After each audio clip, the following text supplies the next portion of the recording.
Today we are going to discuss a scan operator from the Kotlin standard library. So what we will do, we will discuss first what is a scan operator, and then later we will figure it out the real world scenarios, because in my experience what I found, most of the time we learn scan but we never used. I never found a lot of examples in my code reviews. So first, what is scan? Simple is that I have a list of maybe integers, where we have integers, and I am looking for to do a sum of this list. Okay, so this is 21, makes sense, but my requirement is I am interested to see all that operations which are happening in between when we are doing a summation. In that case, sum is our friend, scan is our friend. So we will discuss later its implementation and how you need to figure it out, like what is initial.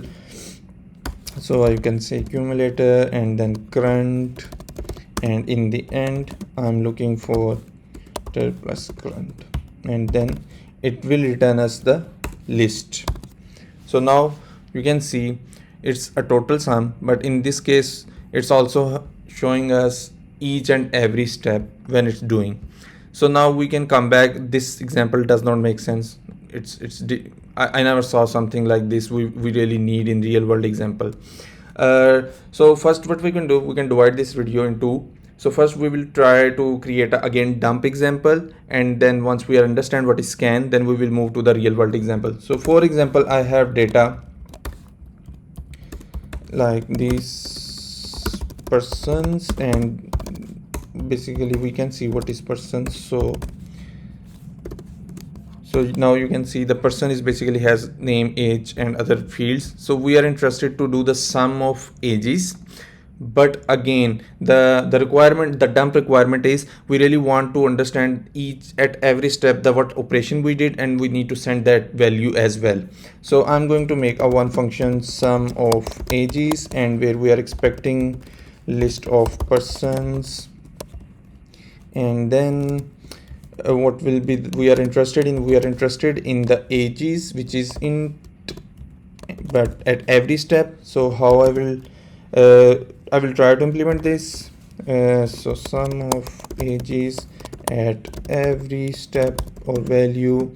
So this is my mutable list of integer, and what we are looking for, person in, sorry, the name should be persons, and I really want to add, and at every step I want to sum. So I will say okay, sum plus equal to person dot age, and then add sum, and I really want to start from 0, so add sum here. Now return this sum of ages at every step. Now I will call this method sum of ages persons dot output. Now we'll see then. So okay, so now you can see the answer is 0, 65, 143. Basically it's a sum operation, only what we did, we added as extra list which is taking care of at every step.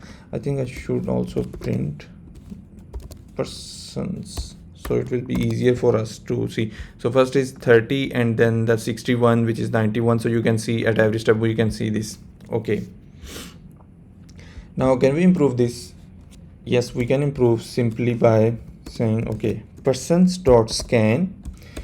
And now what is scan? First we will read its implementation, like the documentation. So in this case it's saying okay, scan is always attached with the iterable, is the extension function. In our case our iterable is persons, and then which is a t, and then it's saying okay, I will start from the initial. I need to give some initial value, and that initial value will decide what we are going to return, but that will be the list of r. So in our case our r will be integer, which means this operation is going to return integer, and in the end it's a list of integers. So what I will do, I will put 0, then our operation, and okay, maybe I can write operation first separately, then we can understand more.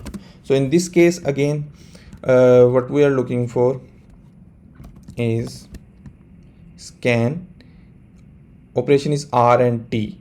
In our case, we already discussed R is integer and T is person.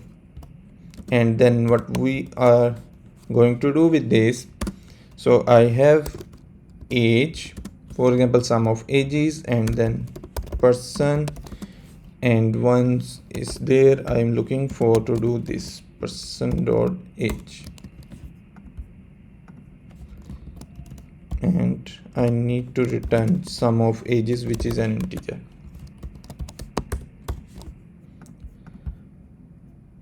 So this is our operation, and I can replace here operation, then maybe I can return this or I can output this so we can compare. Our result should be same. So now you can see our result is same.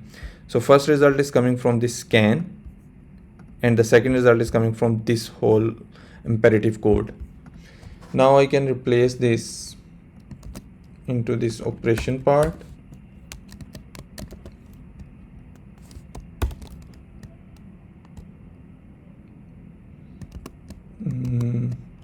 Okay, so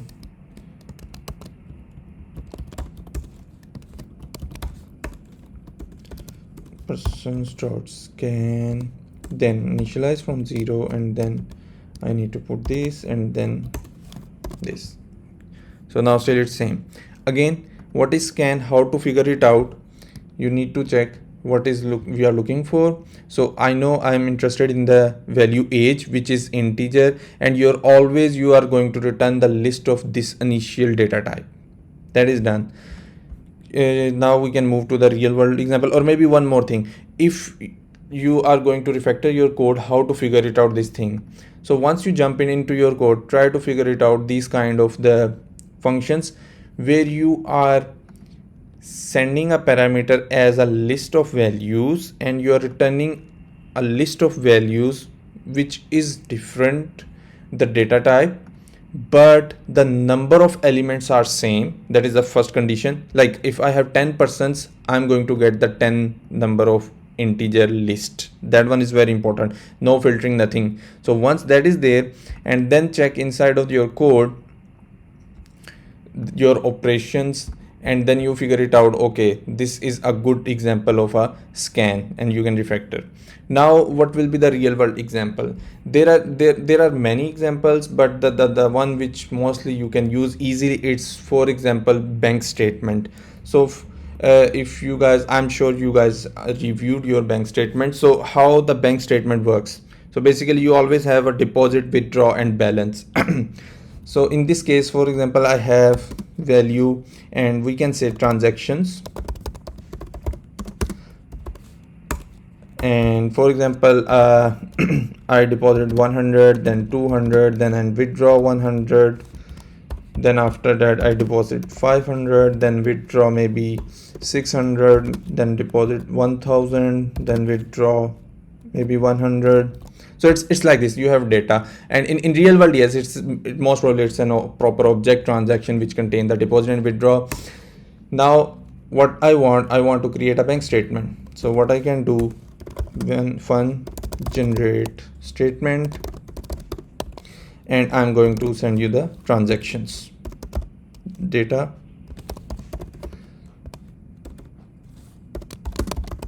list of integers. Originally this should be some kind of a list of transactions, and then what I'm expecting from you. So statement, generate statement. Okay, what I really want, I have a transaction and I'm interested to show me the, so I will do the scan. Again, our initial value will be 0, then our operation. In this case, maybe you can go with a double, because most of the time you always have like 300.37 cents like this. And then our operation is, I'm going to get first by this value, and in this case what I'm saying, I'm writing this for example previous and current, that always help me to start this code. Okay, so in this case previous will always, the previous value first I will get here is 0, then the next value which I'm sending from here, and the current is always this value. So in this case what I really want, I'm looking for this and then return. So now I can say, or maybe I'm doing directly here, but I will suggest when you are working in the real world, create a separate function. So now we can focus directly here. Now you can see what happened. So first I have 0, then I deposit 100, then I deposit 200, so my balance is now 300. Then I withdraw minus 100, my balance is 200, then deposit 200. So now you can see this. So basically in every time when you generate the data, especially around the transactions, maybe you are writing a code for e-commerce or anywhere else, you always need to show this information, and you can do. But now we can make a little bit more appropriate. So what I can say, okay, I can say copy this thing and make a proper string, so and then later print out. Okay, now what I'm going to do here, I will show this properly on a console. So in this case what we will do, so I'm interested to show the value in a row. If it's deposit, then show deposit. If it's withdraw, then show withdraw. So if my current means the every iteration what value I'm getting, if that value is greater than equal to 0, it means it's a deposit.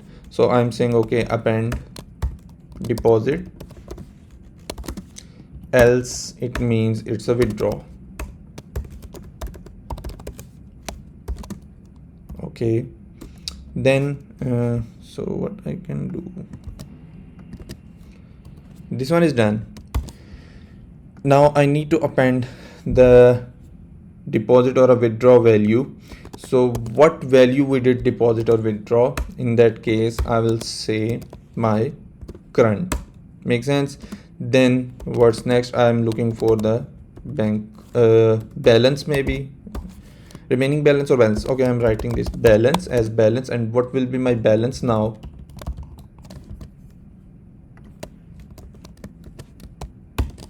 Okay, now we will try and we'll see.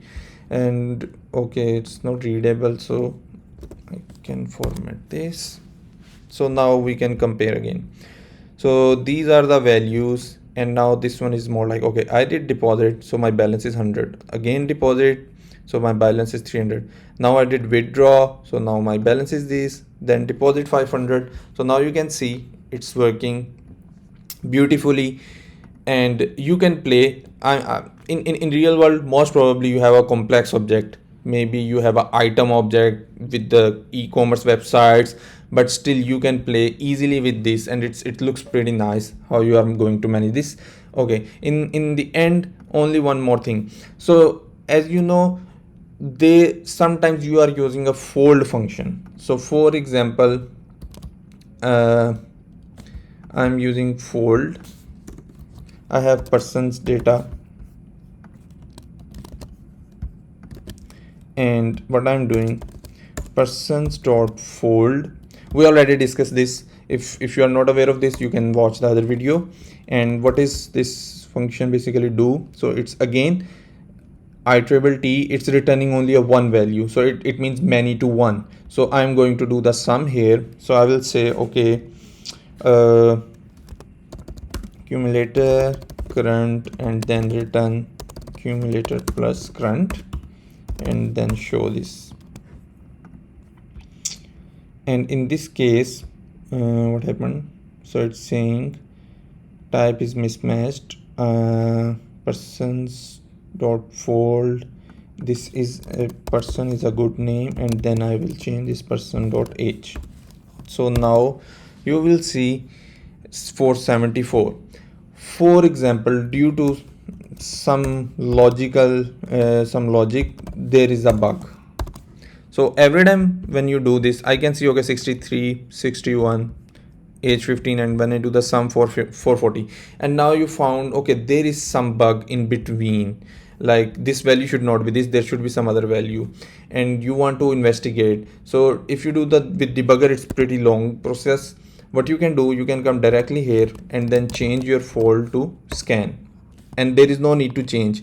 By doing this, now you can see at every step what is happening, and you can compare, okay, age is 38, yes, then the next age is 48, and 48 and 38 is 86. So until, for example, until this point everything looks good. Okay, at this place I have some issue with the logic. By doing this, you can debugging easily, and then later you can move again to the fault.